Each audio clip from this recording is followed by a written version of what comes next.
저희 애들이 어린이집 이제 어릴 때 다닐 때 이제 부모들이 막 덧셈을 가르쳐 준다고 하잖아요. 그래서 1 더하기 1은 2야 이렇게 막 숫자로 막 가르쳐 주면 잘 못 알아들으니까 그때 사탕을 가지고 가르쳐 주죠. 아빠가 너한테 사탕을 하나 줬어. 그럼 몇 개야? 그럼 1개 그러죠. 아빠가 다시 한 사탕을 줬어. 그럼 몇 개야? 그럼 2개. 이렇게 대답을 합니다. 그러면 다시 숫자를 가르쳐 주죠. 1 더하기 1은 뭐야? 그러면 애들이 또 몰라서 가만히 눈만 껌뻑껌뻑 하고 있습니다. 이때 다시 초콜릿으로 이제 바꿔서 초콜릿 하나 줬어? 몇 개야? 1개. 하나 더 줬어? 그럼 2개. 이렇게 덧셈을 가르쳐 줍니다. 이런 게 이제 비유로 가르쳐 주는 것이거든요. 예수님께서도요, 사람들에게 비유로 많이 설명하셨습니다. 그런데 예수님만의 그 비유의 특징이 있습니다. 모두 주제가 동일합니다. 하나님의 나라. 천국이라는 주제로를 비유로 말씀하셨고요. 그리고 가장 중요한 특징은 알아듣는 사람만 알아듣게 하시려고, 못 알아듣는 사람은 못 알아듣게 하시려고입니다. 그래서 마태복음 13장 11절 13절을 보면 대답하여 이르시되 천국의 비밀을 아는 것이 너희에게는 허락되었으나 그들에게는 아니 되었나니 그러므로 내가 그들에게 비유로 말하는 것은 그들이 보아도 보지 못하며 들어도 듣지 못하며 깨닫지 못함이니라. 그러니까 비유로 말씀하시는 이유가 많은 사람이 천국에 대해서 알아듣도록 하기 위함이 아니라 알아듣는 사람만 알아듣도록 하기 위해서입니다. 하나님 나라의 비밀을 허락된 사람들에게는 가르쳐 주시기는 해야겠는데 천국의 비밀이 허락되지 않는 사람들이 있기 때문에 그들이 알아듣지 못하도록 비유로 말씀하십니다.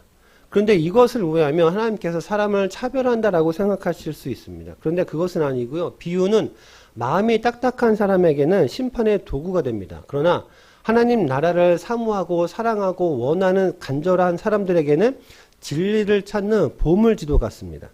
그러니까 비유를 깨닫느냐 못 깨닫느냐는 지식의 문제와 지능의 문제, IQ 문제가 아니라 하나님을 향한 사랑의 마음의 태도, 그 마음의 태도에 달려 있습니다.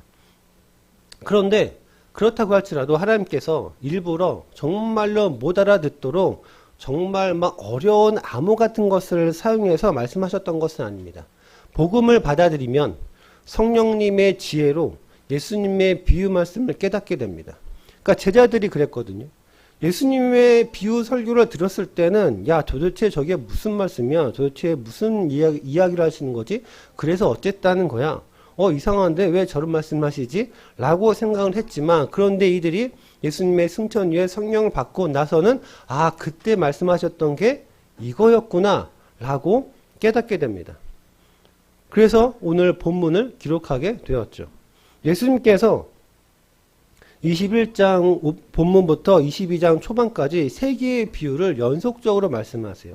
그런데 공통적으로 등장하는 인물이 있습니다. 어떤 사람이라고 지칭되는 사람들이 있는데요. 각각의 비유에서 보면 아버지, 포도원 주인, 왕으로 등장하는데 이들은 모두 하나님을 나타냅니다. 세 개의 비유에서 어떤 사람의 뜻은 하나님 아버지의 뜻이고 이 뜻에 순종하는 사람과 불순종하는 사람이 있습니다. 그래서 순종하는 사람은 하나님 나라에 들어가는 사람이고 불순종하는 사람은 하나님 나라에 들어가지 못하는 사람입니다. 그리고 이 순종의 태도에 대해서 순종은 말만 하는 것이 아니라 행동으로, 행위로 입증하는 것이라고 말씀을 하십니다. 오늘 본문의 두 아들 비유도 마찬가지입니다. 당시 유대 사회에서 아버지의 권위가 굉장히 막강했기 때문에 아버지의 명령에 아니요 하는 것은 상식적이지 않았습니다. 있을 수가 없었거든요. 아버지의 말에 아니요 했다가는 아버지의 권위에 도전하는 것으로 이해되었기 때문에 아버지의 말을 거절하기는 어려웠습니다. 그런데 이 비유에서 아니요 합니다. 아니요 하거든요. 그러니까 아버지의 권위에 도전을 하죠. 이 비유는 하나님 나라에 들어가는 사람의 태도가 첫째 아들이 하는 아니요 라는 태도이냐 아니면 둘째 아들이 아니요 했다가 회개하는 그런 태도인가 하는 말씀입니다. 27절에 보면 너희도 모르겠다고 하니 나도 너희들에게 대답해 주지 않을 거야 라고 말씀하십니다. 여기서 너희는 종교 지도자들이죠. 종교 지도자들이 예수님께서 무슨 권위로 이런 일을 하는지 물어봤을 때 예수님께서 세례 요한의 권위를 물어보셨죠. 세례 요한의 권위가 하늘로부터 왔느냐 사람으로 왔느냐 했을 때 이들이 우리 모르겠다라고 하니까 예수님께서도 야 너희가 모르겠다라고 대답하니 나도 너희들에게 대답해 주지 않을 거야. 그리고 28절에 그러나 너희 생각은 어떠하냐. 여기서 너희는 제자들입니다. 제자들의 생각을 물어보세요. 그러니까 제자들아 그럼 너희는 내가 말하는 비유에 대해서 어떻게 생각하니? 라는 의미입니다. 그런데 이 두 아들 비유에서 우리는 지금 개역개정 성경을 보죠. 개역개정을 제외한 쉬운 성경이나 세번역이나 우리말 성경, 영어 성경, ESV나 NLT나 NIV 영어 성경에서는 첫째 아들과 둘째 아들의 대답이 다릅니다. 그러니까 개역개정에서는 28절에서 30절을 보면 맏 아들에게 가서 이르되 얘 오늘 포도원에 가서 일하라 하니 대답하여 이르되 아버지 가겠나이다 하더니 가지 아니하고 둘째 아들에게 가서 또 그와 같이 말하니 대답하여 이르되 실소이다 하였다가 그 후에 뉘우치고 갔으니. 그러니까 개역개정 버전은 첫째 아들이 예 가겠습니다 하고 가지 않았고 둘째 아들이 안 갈래요 했다가 뉘우치고 갔다 라고 기록을 하죠. 말씀을 합니다. 그런데 세번역을 비롯한 쉬운 성경, 영어 성경 기타 등등에서는 아버지가 맏아들에게 가서 얘야 너 오늘 포도원에 가서 일해라 하고 말하였다. 그런데 맏아들은 대답하기를 싫습니다 하고 말하였다. 그러나 그 후에 그는 뉘우치고 일하러 갔다. 아버지는 둘째 아들에게 가서 같은 말을 하였다. 그는 대답하기를 예 가겠습니다 아버지 하고서는 가지 않았다. 그러니까 개역개정을 제외한 다른 번역본에서는 첫째 아들은 안 갈래요 했다가 뉘우치고 갔고 둘째 아들이 갈게요 하고 했다가 안 갔다. 그러니까 개역개정과 반대입니다. 그래서 31절에 보면 누가 아버지의 뜻대로 행했느냐 라는 질문에 개역개정은 둘째라고 말씀을 하죠. 그런데 다른 번역서에서는 첫째라고 말씀을 합니다. 그래서 이 의미가 조금 다르긴 한데 오늘은 이제 그 의미를 설명하기보다는 그래서 영어 성경이나 쉬운 성경이나 세번역으로 혹시 성경을 읽으신 분들은 이 부분이 다르기 때문에 이거 다른데? 라고 의아하게 생각하실 수 있어서 말씀드립니다. 영어 성경 안 보시죠? 다른 번역 성경 혹시 읽으시나요? 눈빛들을 보니 전혀 우리는 개역개정만 읽겠습니다. 라는 눈치들이신데 혹시 정말 혹시라도 영어 성경이나 다른 번역을 보시게 되면 이 부분이 다르기 때문에 그냥 번역상의 오류가 있어서 이 개역개정에서 번역상의 그 의미의 오류가 있어서 이렇게 다르게 번역했다, 다르게 기록했다라고 여기셔서 넘어가시면 됩니다. 그래서 다른 번역본으로 성경을 읽으실 때는 이 차이점을 참고하시고 오늘은 개역개정 번역대로 이렇게 말씀을 하도록 하겠습니다. 첫째는 말로는 순종했습니다. 말로는 아버지 갈게요 했다가 행동하지 않았습니다. 둘째는 처음에 싫습니다. 거부했죠.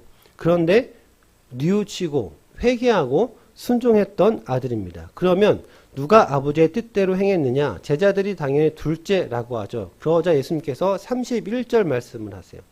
세리와 청녀들을 비롯한 죄인들이 오히려 너희보다 먼저 하나님 나라에 들어갈 것이다. 여기서 너희는 종교 지도자들입니다.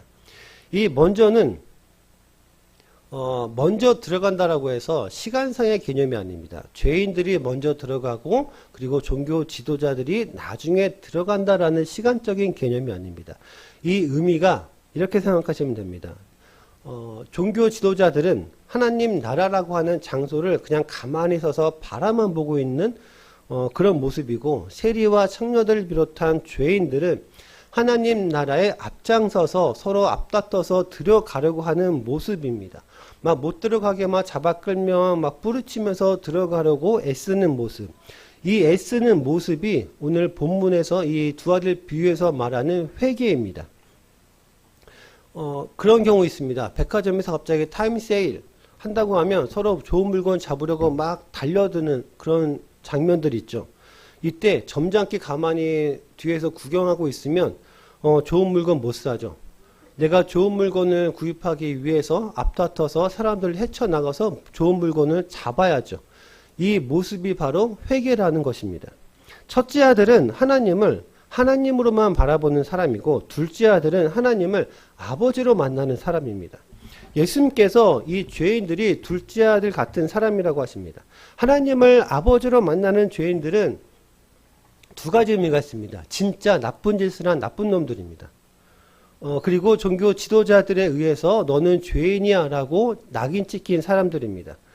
그러니까 오늘 본문에서 말하는 이 죄인은 진짜 나쁜 짓을 하는 세리와 창녀들입니다. 세리는 로마에서 부과된 것 외에 세금을 더 걷어서 자기가 착복을 합니다. 그리고 창녀들은 자기 몸을 팔아서 돈을 버는 윤리적이 못한 사람들을 이야기하죠. 그런데 누가복음 3장에 보면 세례 요한이 회개하라, 천국이 가까이 왔다, 회개에 합당한 열매를 맺어라 라는 강력한 메시지를 선포합니다.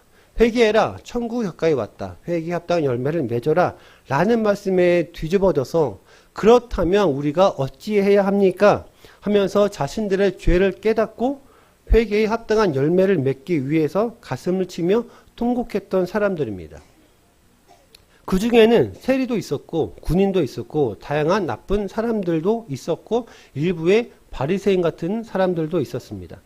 하나님을 아버지로 만났기 때문에 죄를 회개하고 회개에 합당한 열매를 맺기 위해서 가슴을 치며 통곡을 했습니다.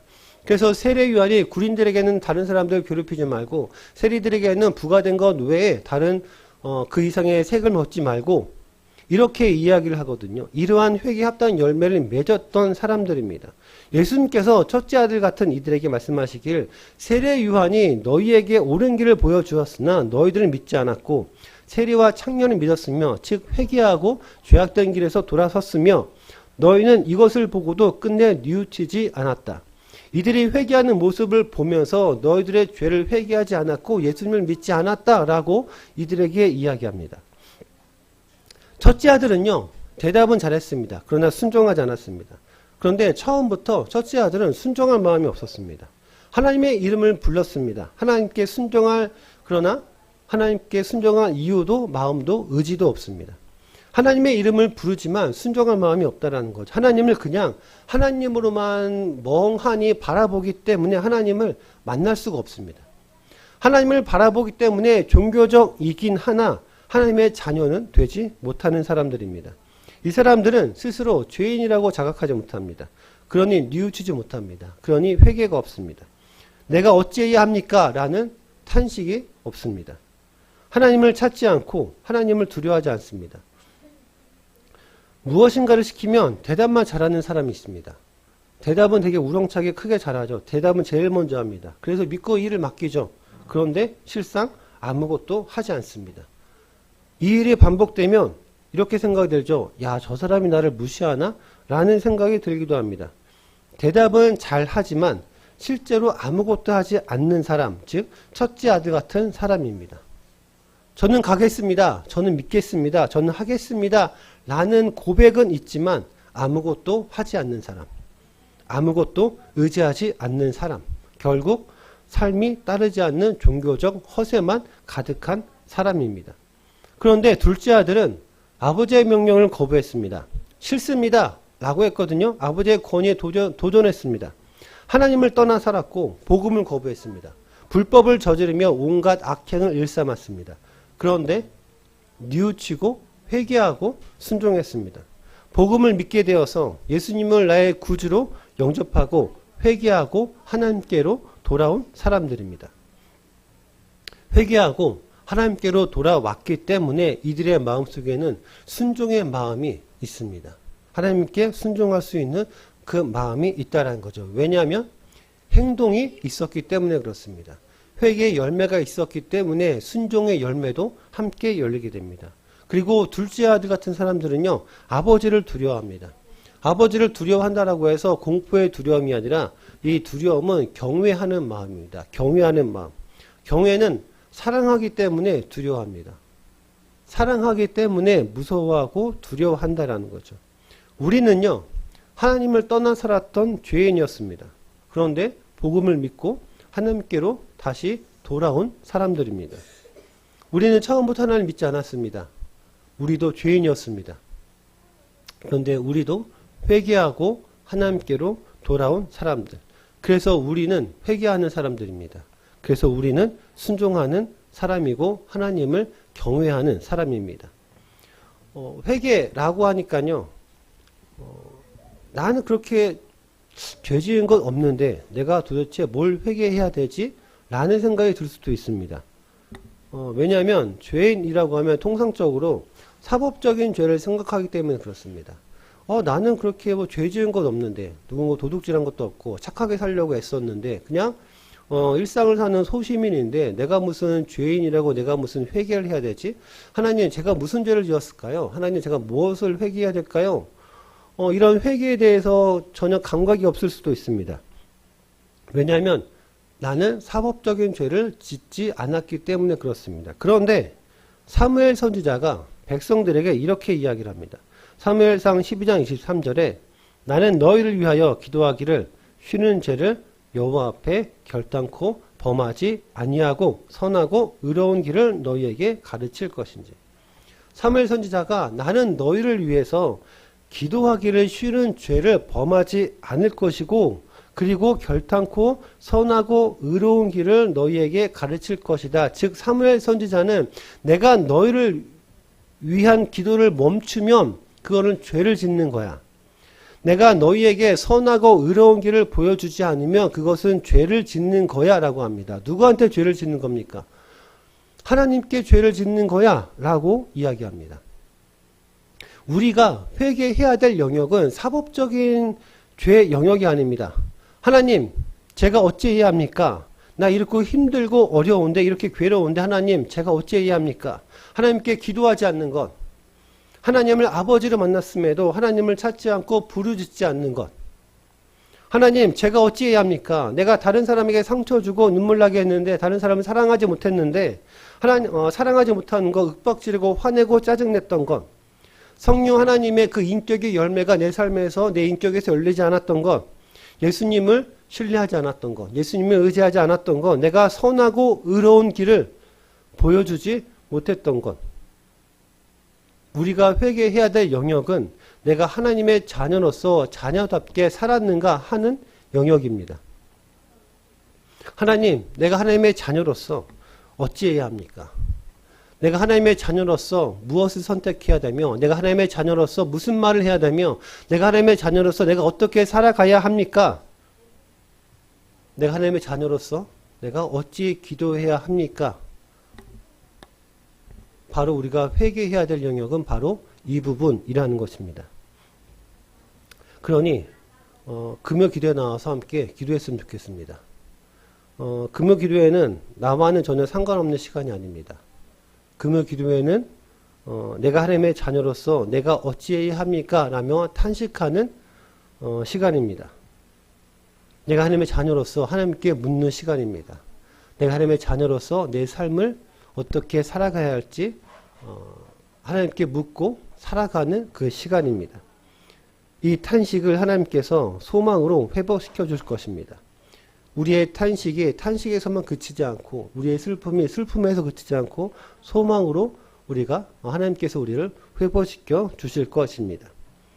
우리의 탄식을 기쁨으로 즐거움으로 회복시켜 주실 그 시간입니다. 그러니까 하나님께서 우리를 사랑하시기 때문에 내가 하나님께를 사랑하기 때문에 그 시간은 우리가 하나님께 나아가는 시간입니다.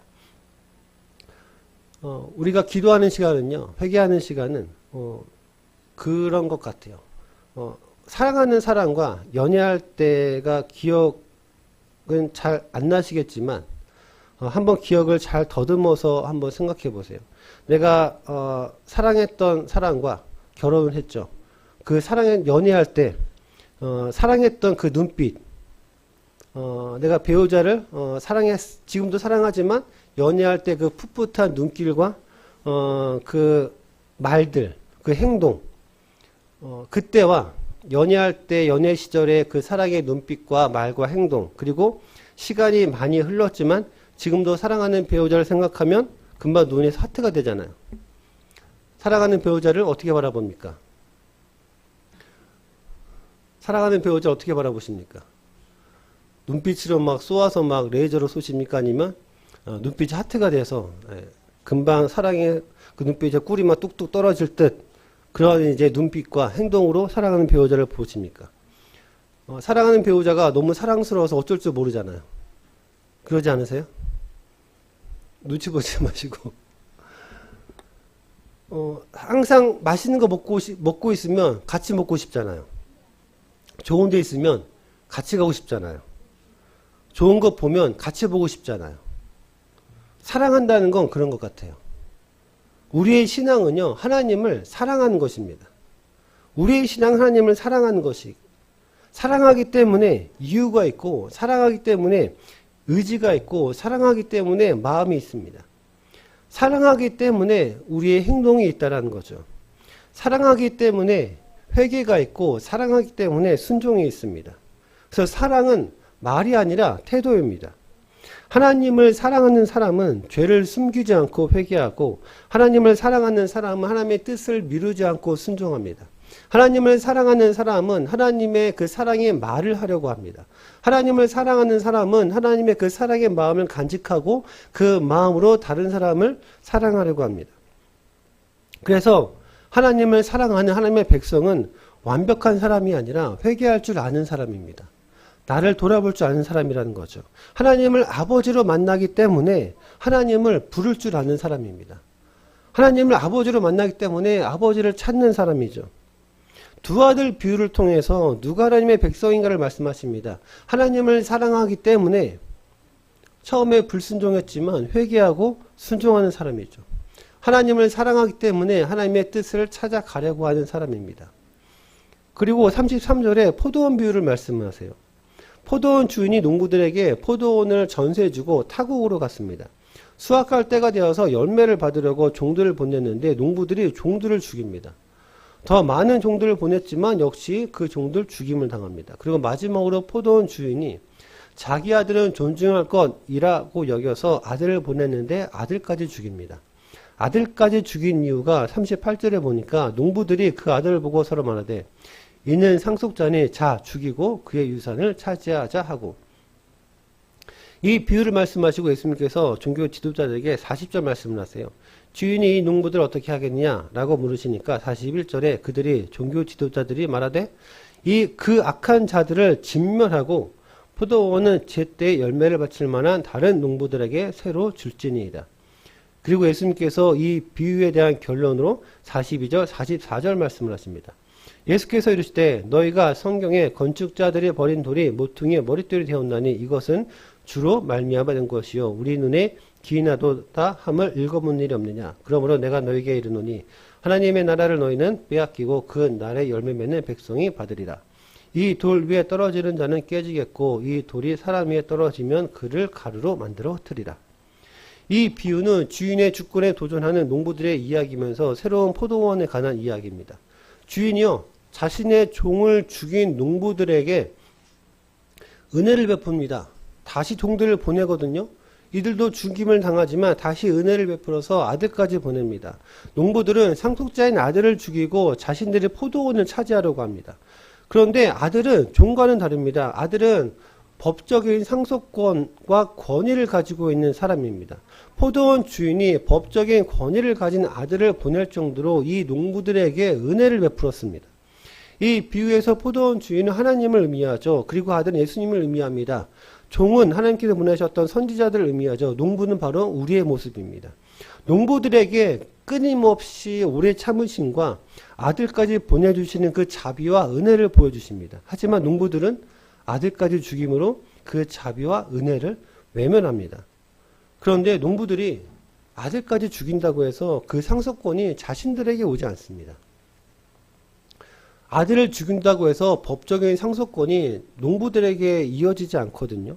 아들을 죽이면 분노한 아버지가 찾아올 것을 생각하지 않습니다. 자신들의 멸망을 생각하지 않는다라는 거죠. 이러한 농부들은 하나님의 인자하심과 오래 참으심과 자비하심, 즉 하나님께서 아들까지 보내셨던 은혜를 얼마나 자기 중심적으로 생각했었는지를 알 수 있습니다. 하나님의 은혜를 하나님 중심으로 생각하지 않고 자기 자신 중심으로 생각합니다. 그러니까 내가 하나님의 자녀라는 사실을 잊어버리게 됩니다. 농부들은 자기 중심적인 그 태도로 인하여 하나님의 은혜를 상실합니다. 하나님께서 하나님의 자녀에게 주신 특권을 상실합니다. 자기 중심적 태도로 인해서 포도원 주인이신 하나님의 마음을 외면합니다. 포도원은요, 그 포도원 주인이 정성껏 그 포도원을 잘 만들었습니다. 울타리를 치고 집자는 틀을 만들고 망대를 짓고 그리고 농부들에게 전세를 줘서 일할 수 있는 정말 좋은 환경을 만들어 주었습니다. 농부들은 이 포도원을 누가 만들었는지를 잊었습니다. 자신들을 누가 이 포도원에 보냈는지를 잊었습니다. 내가 이 포도원에서 무엇을 해야 하는지를 잊었습니다. 그저 이 포도원을 강탈할 생각만 합니다. 그의 유산을 차지하자. 우리는 하나님의 자녀입니다. 우리가 누구의 소유입니까? 이 교회가, 내 자녀가, 내 가정이 내가 누구의 소유입니까? 예수님으로 인해서 하나님의 소유가 되었습니다. 내 삶의 주권이 하나님께 있는데 그것을 내가 차지하려고 한다면 내 인생과 내 시간과 내 자녀와 내 모든 것을 내 것이라고 생각하며 주인의 권리를 가로채려고 하고 있지는 않는지 우리가 돌아봤으면 좋겠습니다.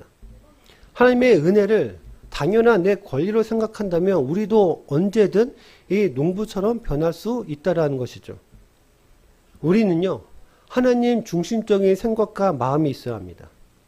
하나님께서 우리에게 아들이신 예수님을 보내셨다라는 것을 잊지 않고 하나님 중심으로 생각하고 하나님 중심으로 말하고 하나님 중심으로 일하고 하나님 중심으로 우리는 살아야 됩니다. 이 비유에 대한 결론으로 아들이신 예수님께서 42절에 버린 돌처럼 되셨다라고 합니다. 그렇게 비참하게 벌어져서 십자가에서 죽으셨습니다. 그런데 그 돌이 모퉁이의 머릿돌이 되었다라고 말씀합니다. 모퉁이의 머릿돌은 건축물을 지탱하고 유지하는 가장 중요한 기초석이라고 합니다. 그러니까 돌과 돌을 연결하는 중심이 되는 돌이라고 하죠. 종교 지도자들이 말하길 이 농부들을, 이 약한 농부들을 싹 교체해서 새로운 농부들에게 주어야 한다라고 합니다. 하나님 나라는 그 나라의 열매 맺는 새로운 농부들이 받을 것이라고 하죠. 이 비유를 통해서 말씀하시는 것은 하나님께서 예수님을 새로운 이스라엘의 가장 중심으로 삼으셨다라는 겁니다. 건축자들의 모퉁이돌. 그리고 새로운 이스라엘은 예수님께서 중심이 되시고 예수님께서 친히 세우시는 새로운 농부들의 공동체입니다. 이 공동체의 모퉁이돌인 예수님으로 인해서 새로운 농부들인 우리가 서로가 서로에게 연결되어 있다라는 것이죠. 우리는 서로 단단히 맞물려 있습니다. 예수님이 기초가 되시고 중심이 되셔서 서로가 서로에게 함께 이어져 있습니다. 세상은 버린 돌이었습니다. 그러나 하나님께서는 가장 중심이 되는 모퉁이돌로 사용하셨습니다. 우리 인생도 세상에서 버린 돌처럼 하찮게 그렇게 느껴질 때가 있습니다. 그러나 우리가 예수님께 연결되어 있기만 한다면 하나님 나라의 가장 귀한 돌로 하나님의 가장 영광스러운 건물의 일부가 될 것입니다. 둘째 아들같이 회개하고 순종하는 하나님을 경외하며 사랑하는 하나님의 자녀는 예수님이 중심이 되시고 예수님이 기초가 되셔서 서로가 서로에게 연결되어져 있는 새로운 농부들입니다. 우리는 서로 연결되어 있는 새로운 농부들입니다. 두 아들 비유와 포도원 비유는요, 우리를 향한 정말로 무한하신 하나님의 사랑과 은혜를 나타냅니다. 끊임없이 우리에게 인자하심과 긍휼하심을 베풀어 주시는 하나님을 상징합니다. 하나님 나라에 들어가는 사람은요, 말로 순종을 고백하는 사람이 아니라 하나님을 경외하고 아버지를 사랑하며 회개하고 삶으로 순종하는 사람입니다. 말로만 순종하는 사람이 아니라 우리의 삶으로 하나님께 회개하고 순종하는 거룩한 공동체입니다. 이 공동체가 서로가 연결되어져 있습니다. 그러니 우리는 나 혼자 이 세상을 살아가는 것이 아니라 하나님께서 함께 세우신 우리가 같이 살아가고 있습니다. 그래서 힘들고 어려울 때 나와 연결되어져 있는 예수님을 중심으로 나와 연결되어져 있는 지체들과 함께 힘들고 어려운 것들을 함께 헤쳐나가기를 주님의 이름으로 소망합니다.